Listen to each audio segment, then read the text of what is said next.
Bismillahirrahmanirrahim. Assalamualaikum warahmatullahi wabarakatuh. Selamat bertemu anak-anakku, selamat bertemu dengan Mapel Ekonomi. Untuk semester 1 ini kita akan ketemu dengan 5 bab, yaitu bab pertama tentang konsep dasar ilmu ekonomi, yang kedua tentang sistem ekonomi, yang ketiga tentang pelaku dan kegiatan ekonomi, yang keempat berbicara tentang harga keseimbangan pasar, dan yang kelima berbicara tentang otoritas jasa keuangan. Nah, mari kita bedah satu-satu. Untuk bab 1 ini kita akan berbicara tentang konsep dasar ilmu ekonomi. Tujuan dari pembelajaran ini adalah satu, kalian itu bisa mendeskripsikan atau menjelaskan tentang apa itu yang namanya konsep ilmu ekonomi. Bisa menjelaskan inti dari masalah ekonomi. Bisa menjelaskan penentuan pilihan yang tepat. Bisa menjelaskan tentang skala prioritas. Bisa memaparkan, menjelaskan tentang kebutuhan dan alat pemuas kebutuhan, bisa menjelaskan tentang biaya peluang, dan bisa menjelaskan tentang prinsip dan motif ekonomi, serta bisa mengidentifikasi bahwa dalam pembagian ilmu ekonomi itu ada berapa, kemudian bisa membedakan atau menjelaskan sedikit tentang apa yang namanya dengan ekonomi syariah. Kita sekarang pelajari satu-satu. Kita sekarang berbicara tentang ilmu ekonomi. Apa sih yang disebut dengan ilmu ekonomi? Ilmu ekonomi itu berasal dari bahasa Yunani, dari kata oikos dan nomos, tonomia. Oikos itu artinya rumah tangga, nomos itu adalah aturan. Jadi kalau diartikan secara harfiah, bahwa ilmu ekonomi itu adalah ilmu yang mempelajari aturan rumah tangga atau manajemen rumah tangga.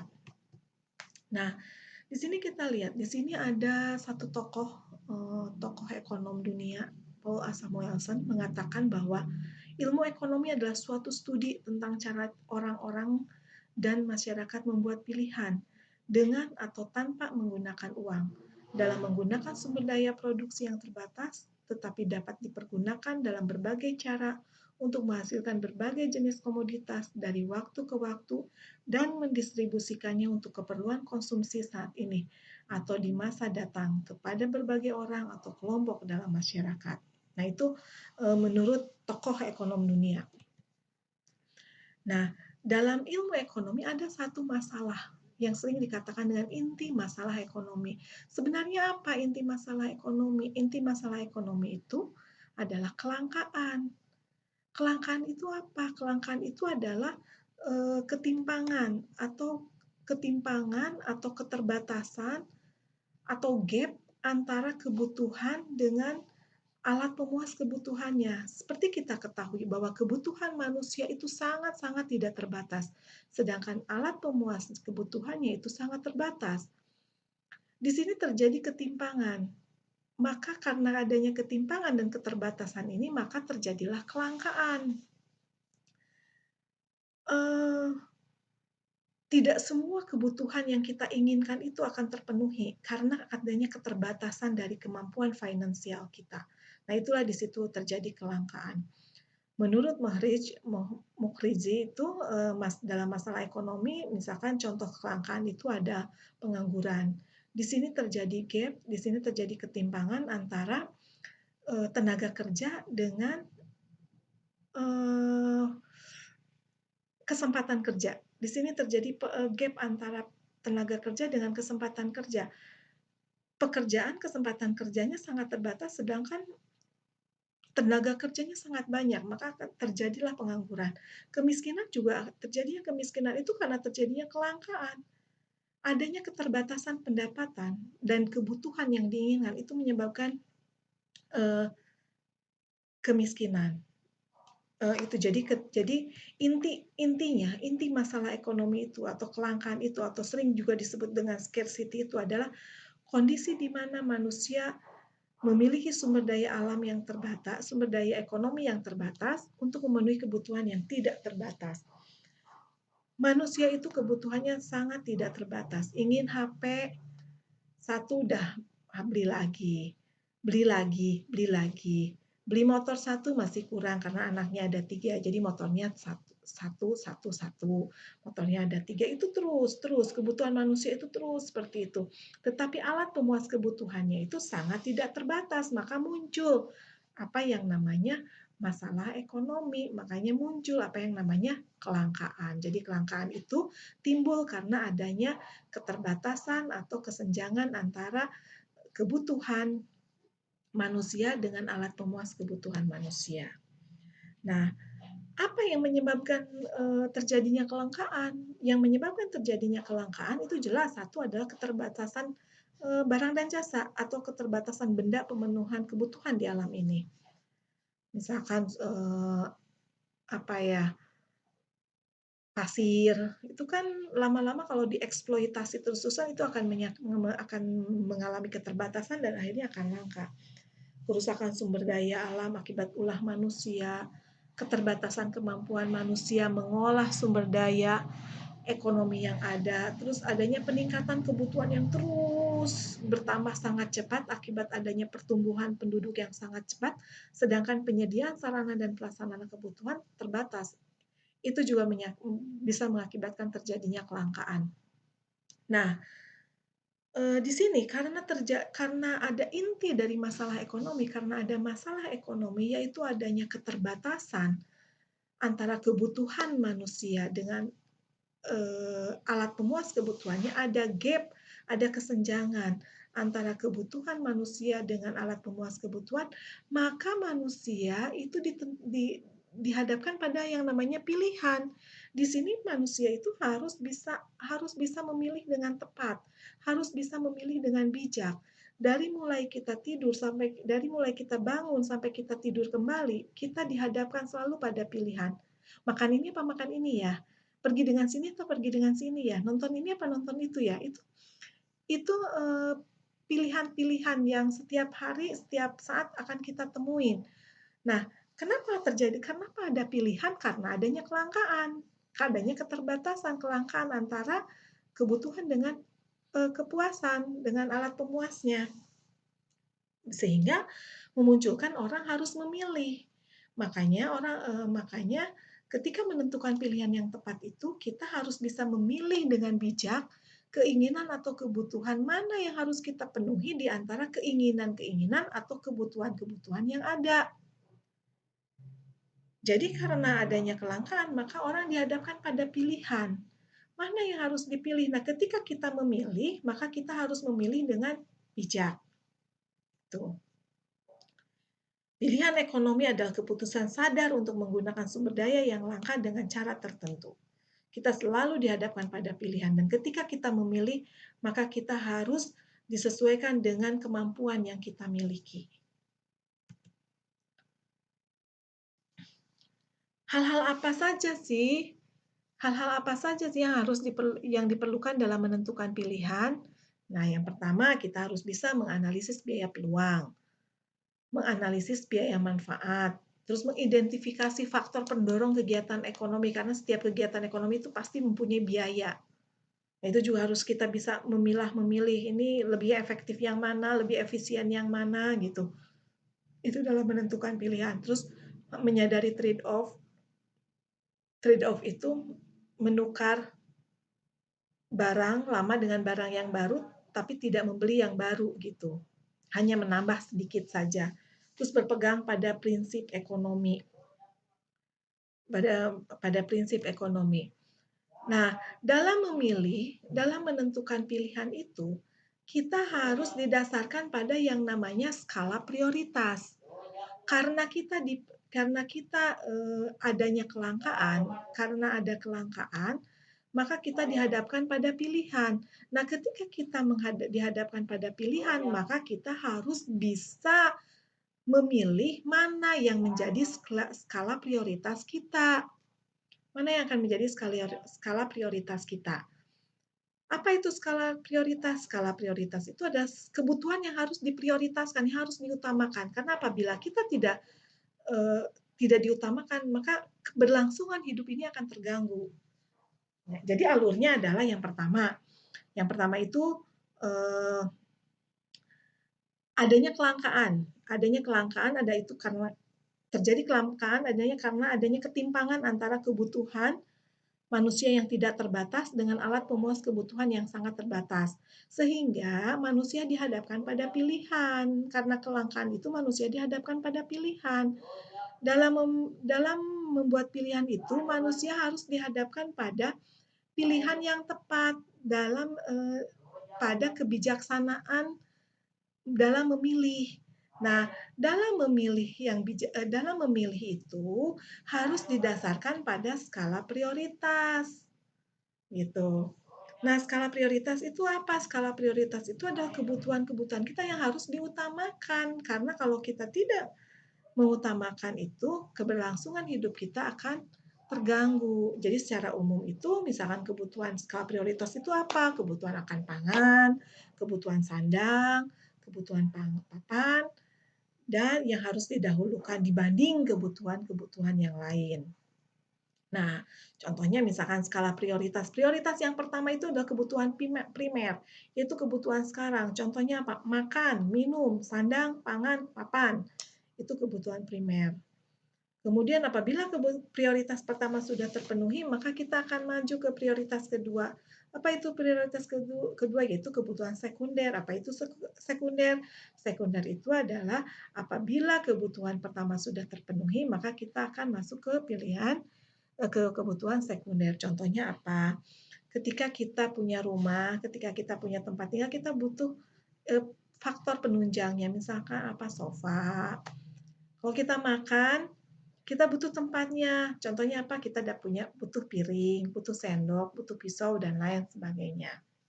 Nah, ada prioritas yang ketiga. Prioritas yang ketiga itu apa? Prioritas yang ketiga itu adalah kebutuhan tersier atau kebutuhan mewah.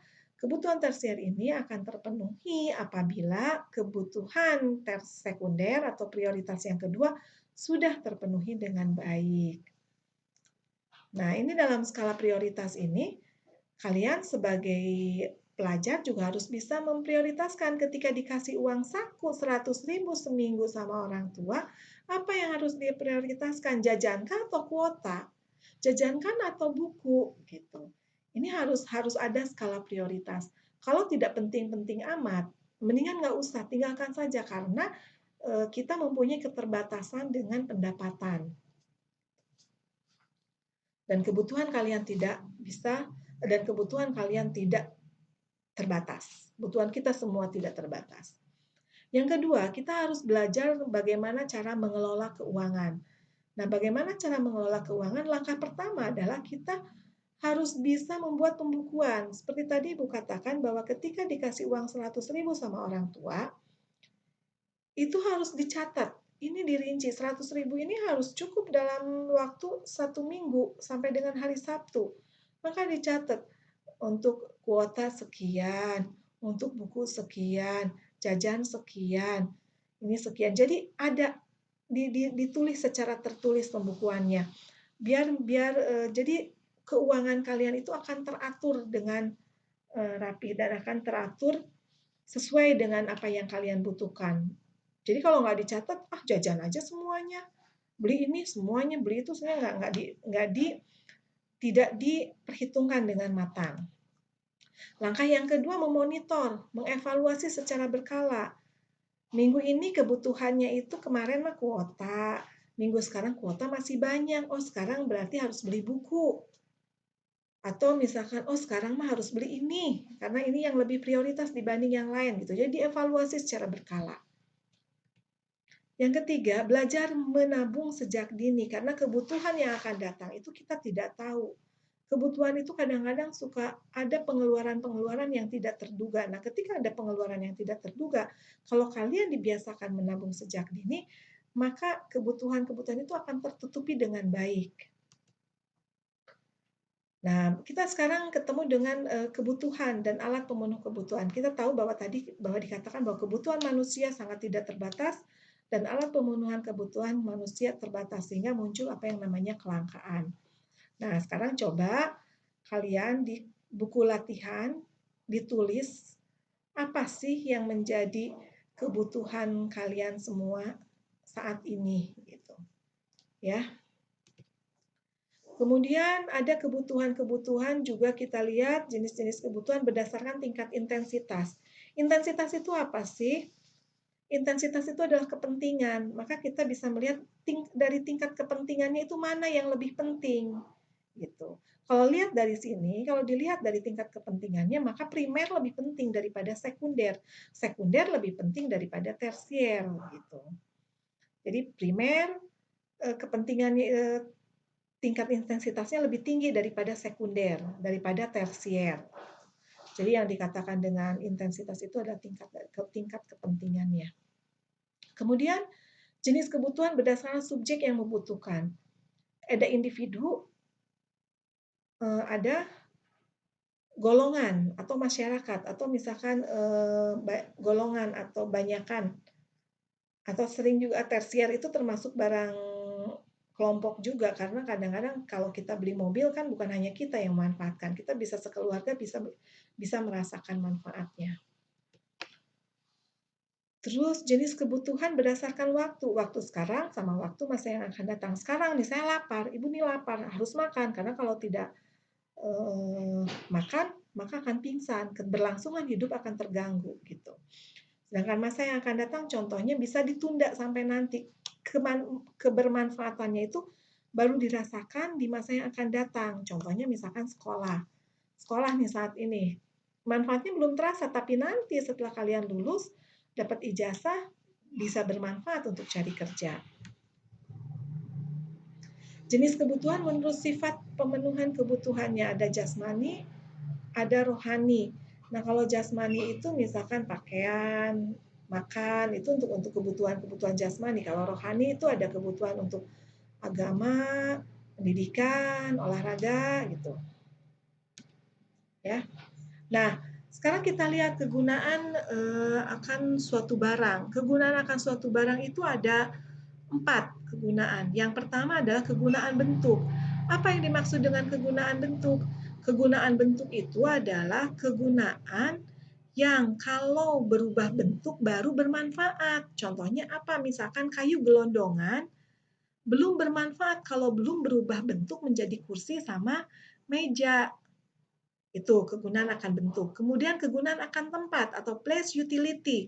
Kegunaan akan tempat ini di tempat asal nggak berguna, tapi kalau sudah pindah ke tempat yang baru akan berguna, bermanfaat untuk kita. Contohnya apa? Misalkan ikan di laut belum bermanfaat, nggak ada gunanya.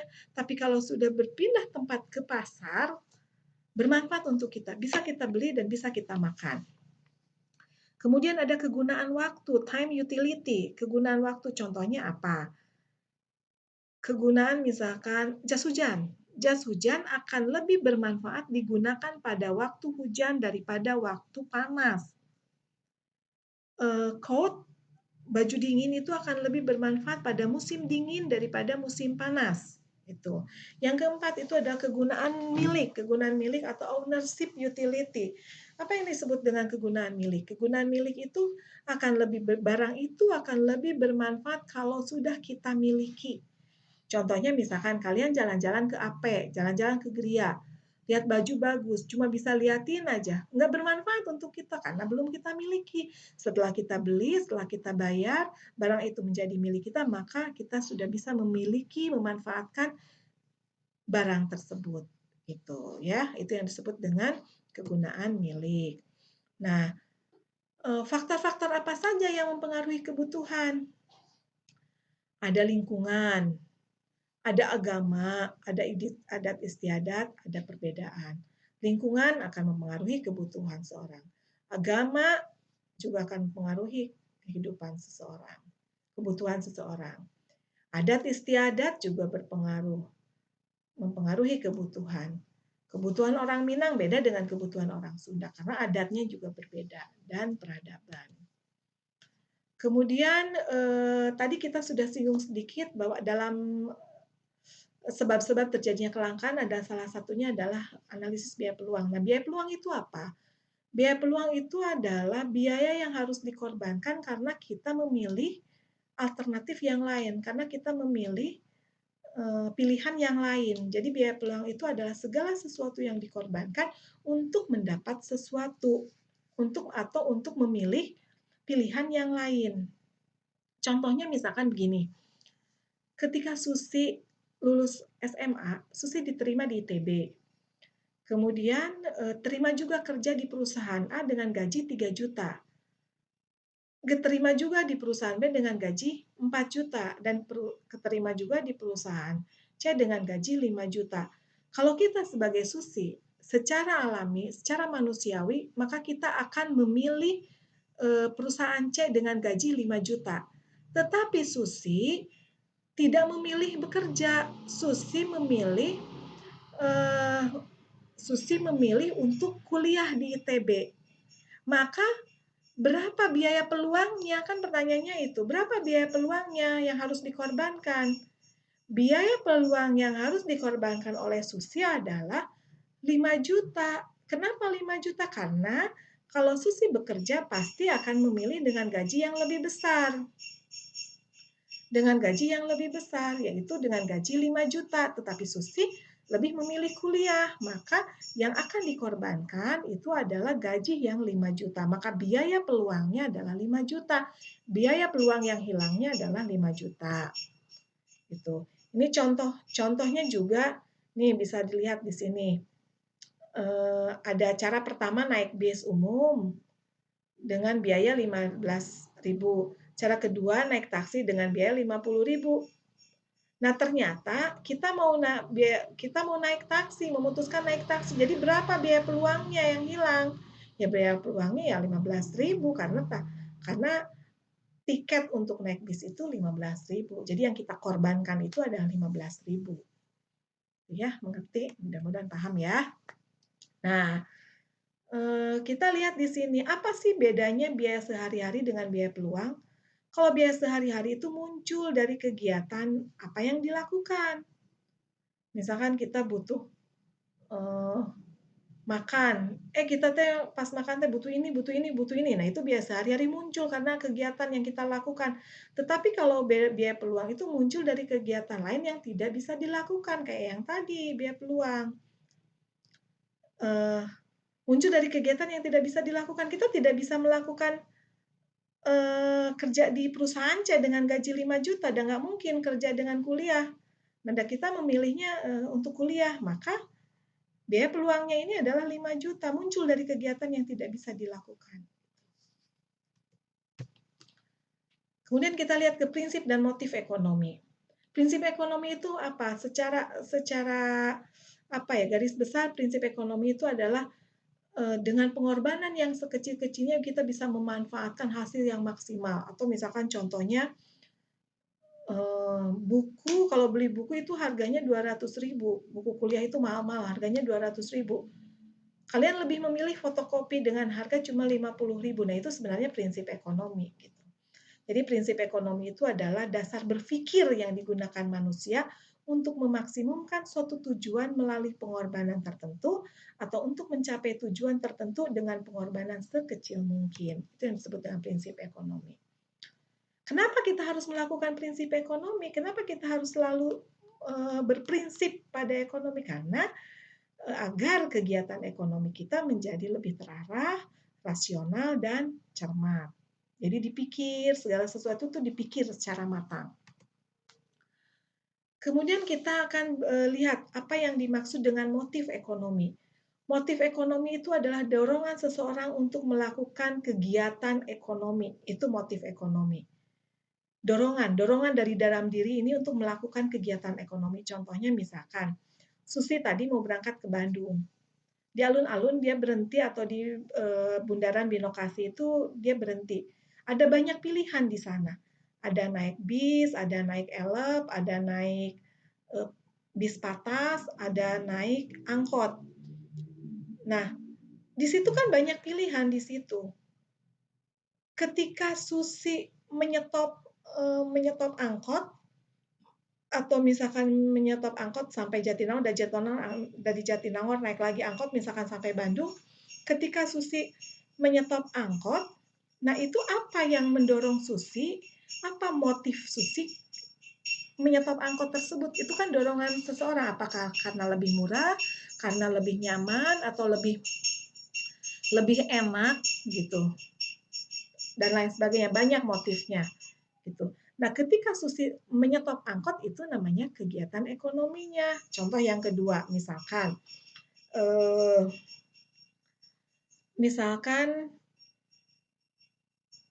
Susi lapar.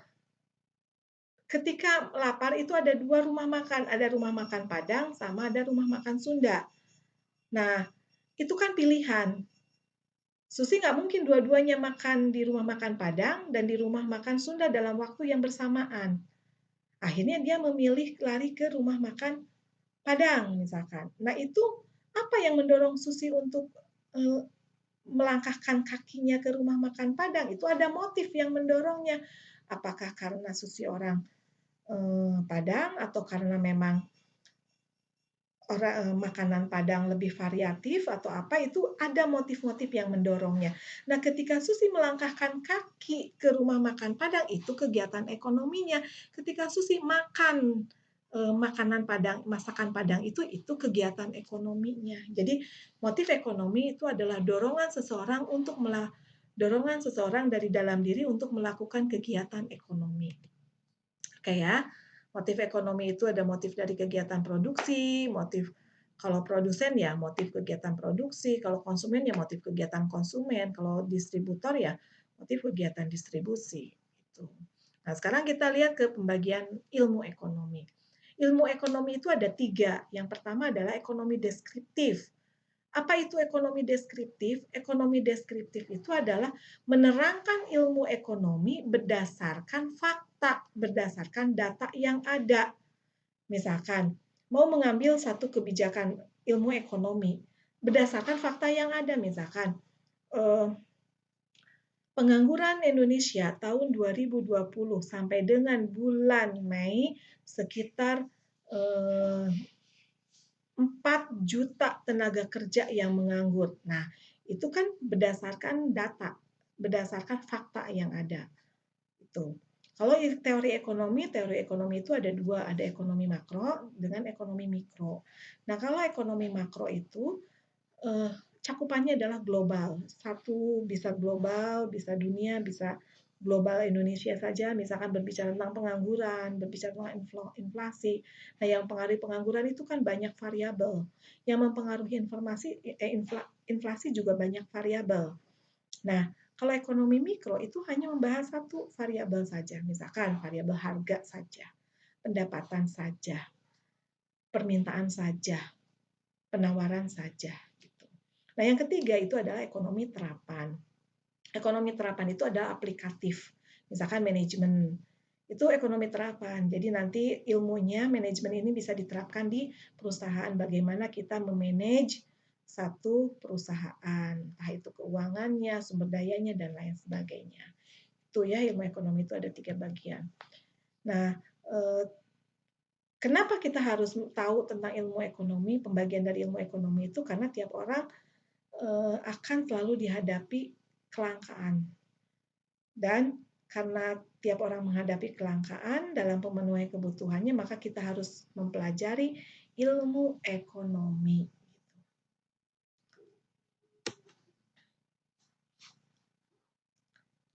Nah, kita lihat sekarang ekonomi syariah. Ini yang terakhir ya, poin yang terakhir dari bab 1 itu ekonomi syariah. Ekonomi syariah itu apa? Ekonomi syariah itu ilmu yang membahas perihal ekonomi dari berbagai sudut pandang keislaman, terutama dari aspek hukum atau syariah. Itu. Kemudian ciri-ciri dari sistem ekonomi syariah itu semua ini kepemilikan faktor-faktor produksi, sistem rangsangannya, alokasi sumber daya, jaringan sosial dan program penanggulangan kemiskinan, menghapus riba dan implementasi zakat. Ini berdasarkan hukum-hukum syariah. Di sini tidak ada yang namanya riba. Syariah itu adanya sistemnya adalah bagi hasil. Akadnya juga selalu akad Islam. Hukumnya yang digunakan juga yang diterapkan adalah Islam. Nah, perbedaan perbankan syariah dengan perbankan konvensional, kalau perbankan syariah itu selalu ada judulnya bank syariah. Bank syariah itu berarti dia menggunakan hukum Islam. Jadi sistemnya itu tidak ada riba, yang ada adalah sistem bagi hasil. Berapa keuntungannya itu yang dibagi. Jadi kalau sistem bagi hasil setiap bulan itu keuntungannya berubah-ubah karena berdagang atau keuntungan suatu usaha itu tidak monoton, tidak tetap dalam satu bulannya, berubah-ubah. Makanya bagi sistemnya bagi hasil dan keuntungannya juga berubah-ubah. Kalau untungnya besar ya untungnya kita juga besar. Kalau untungnya kecil ya kitanya juga kecil gitu, kesariannya juga kecil. Berbeda dengan perbankan yang konvensional seperti BNI, BRI, BCA itu bank-bank konvensional ya. Itu bank-bank konvensional itu sistemnya adalah riba bunga. Jadi sudah ditetapkan. Kalau pinjam uang 50 juta mau untung mau rugi ya tetap harus mengembalikan dengan bunga sekian persen. Itu bedanya antara ekonomi syariah dengan ekonomi konvensional. Nah, ini bab satu ini selesai sampai di sini. Tolong dipelajari, tolong dipahami. Nanti kalau ada yang tidak paham, kalau ada yang tidak mengerti, mangga kita diskusi nanti via WA group. Untuk tugas nanti menyusul dan tugas nanti dikirim melalui Google Classroom. Sekian dari Ibu. Wassalamualaikum warahmatullahi wabarakatuh.